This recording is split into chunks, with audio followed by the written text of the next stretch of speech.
Mga ka-GCash, alam nyo ba may mga bagong features na naman ngayong 2025 mula digital dollar hanggang government bonds? Tara, i-update ko kayo. Una, pwede ka nang mag-hold ng USDC o digital dollar sa GCrypto. Para ka nang may dollar savings account pero mas mabilis at mas accessible, direkta sa GCash app. Sunod, G-Bonds. Ito ang bagong paraan para makabili ng government bonds gamit lang ang GCash. Abot kaya pa dahil pwede magsimula sa maliit na halaga. Mas advanced na rin ngayon ang app dahil sa AI. Personalized ang services pero may human guidance pa rin para siguradong safe at reliable.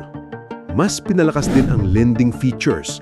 May microloans ka na pwede magsimula sa 100 pesos. At good news din para sa OFWs, mas madali nang magpadala at magbayad gamit ang GCash. Naaalala niyo rin siguro nung elections, may transaction limits para iwas vote buying. Pero lifted na yon at syempre, meron na ring G-Jobs. Pwede ka nang maghanap ng trabaho direkta sa GCash app. So ayan mga ka-GCash, bagong level na naman ng ating paboritong e-wallet. Anong update ang pinaka-exciting para sa iyo? Comment mo sa baba at huwag kalimutang i-like at i-share para updated din ng iba